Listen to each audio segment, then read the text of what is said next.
Welcome back, everyone. Today we have something truly chilling for you.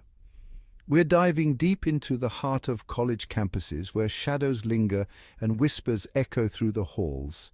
Get ready for 3 true horror stories that will make your blood run cold, so turn off the lights, grab your headphones, and prepare to be terrified. Picture this. You're a freshman, excited about starting college, about the freedom, the friends, the future.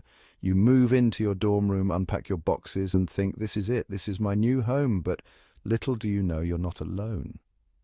This dorm room has a dark history that's about to become your terrifying reality. Our story takes place at a small liberal arts college in the Northeast. It's a classic ivy-covered institution with a long, storied past, and like many old colleges, this one has its fair share of ghost stories. But this isn't just some campfire tale.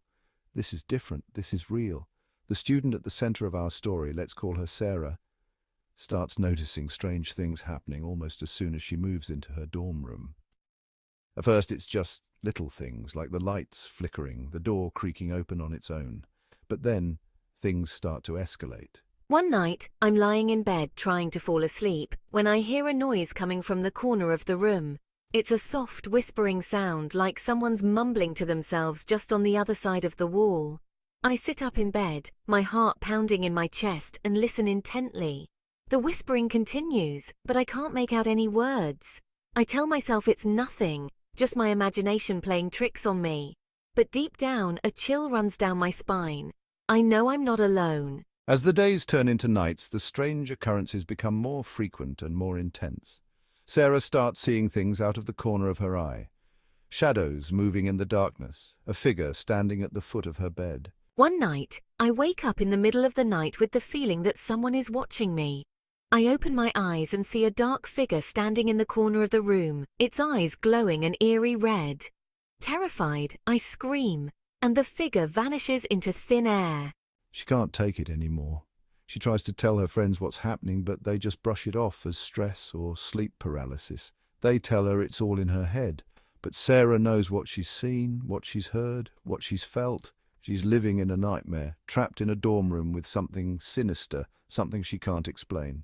Desperate, Sarah turns to the college's paranormal society for help. They believe her story. They've heard whispers of this dorm room before. It's said to be haunted by the ghost of a student who died tragically in a fire many years ago. The Paranormal Society sets up cameras and recording equipment in Sarah's room, hoping to capture evidence of the supernatural activity, and they aren't disappointed. The footage they capture is chilling.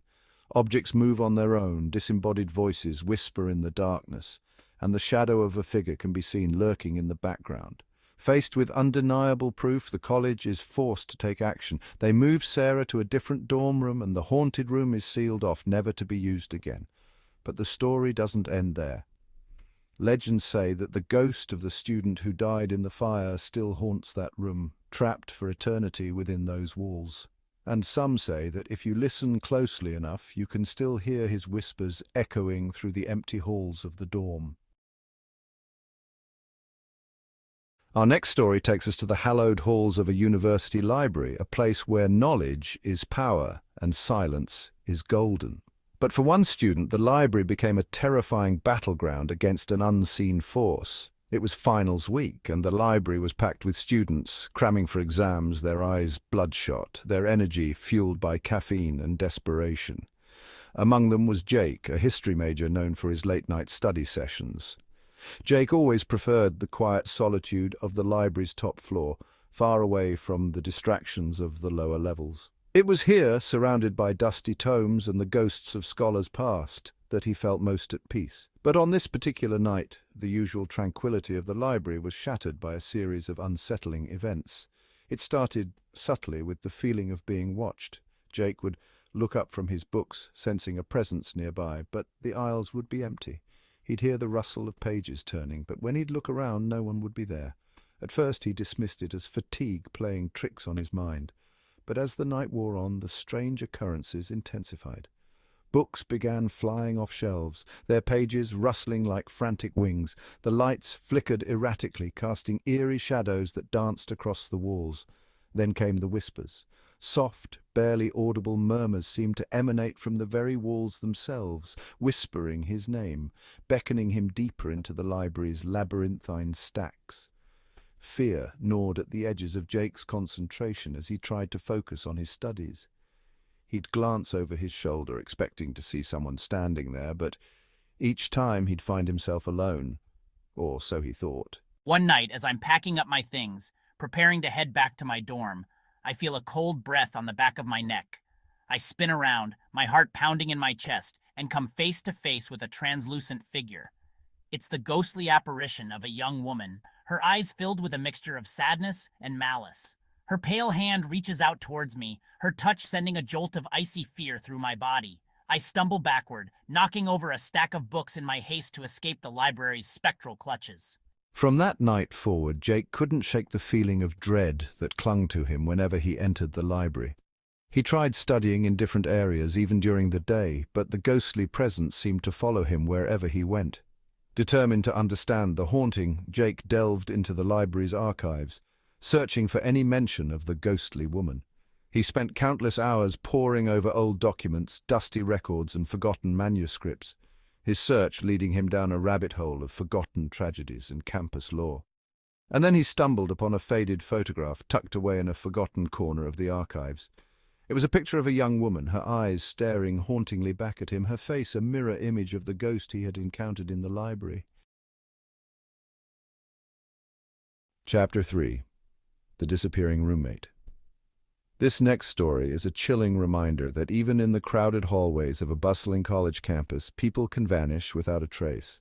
It all began in a shared dorm room, where two roommates, seemingly strangers, were thrown together by fate, their paths destined to collide in the most unsettling of ways. Mark, a quiet and studious freshman, was assigned to room with a guy named Josh, a charismatic and outgoing senior. At first glance, they seemed like polar opposites, but as the semester progressed, they developed an easy camaraderie. They'd hang out in their room, sharing stories, studying together, and navigating the ups and downs of college life. But beneath Josh's friendly demeanor, there was an air of mystery, an enigma that Mark couldn't quite put his finger on. Josh was evasive about his past, his family, his life before college. He'd always dodge personal questions, changing the subject with a disarming smile and a quick wit.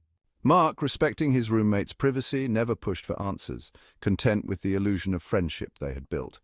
One evening, as they were getting ready to head out to a party, Josh seemed unusually agitated. He paced the room, running his hands through his hair, his eyes darting around nervously. Mark asked him what was wrong, but Josh just shrugged it off, saying it was nothing, that he was just feeling a little overwhelmed. That night at the party, Josh was unusually quiet, lost in thought.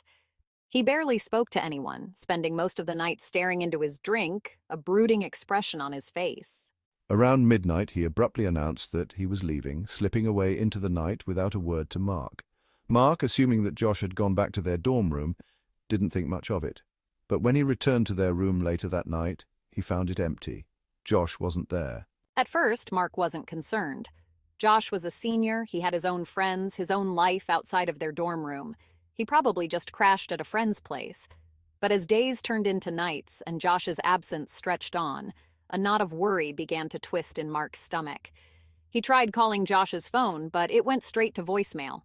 He reached out to their mutual friends, but no one had seen or heard from him. Josh had vanished, leaving behind no explanation, no forwarding address, no trace of his existence. As the realization dawned on Mark that something was terribly wrong, he noticed something strange. Josh's belongings, his clothes, his books, his posters, everything was gone. The only thing left behind was a small wooden box tucked away in the back of Josh's closet. Mark hesitated for a moment, his heart pounding in his chest, before reaching out and opening the box. Inside, he found a collection of old photographs, newspaper clippings, and handwritten notes, all seemingly connected to Josh's past. The photographs showed Josh at different ages, but in each one, his eyes held the same haunted look, the same unsettling aura of mystery. The newspaper clippings told a story of a family tragedy, a fire that had claimed the lives of Josh's parents and younger sister when he was just a child. Thank you for watching. If you enjoyed these stories, don't forget to like, subscribe, and hit the bell icon for more spine-chilling content. College campuses, with their centuries-old buildings and whispered tales, can be breeding grounds for truly terrifying experiences. And remember, sometimes the scariest stories are the ones that are true.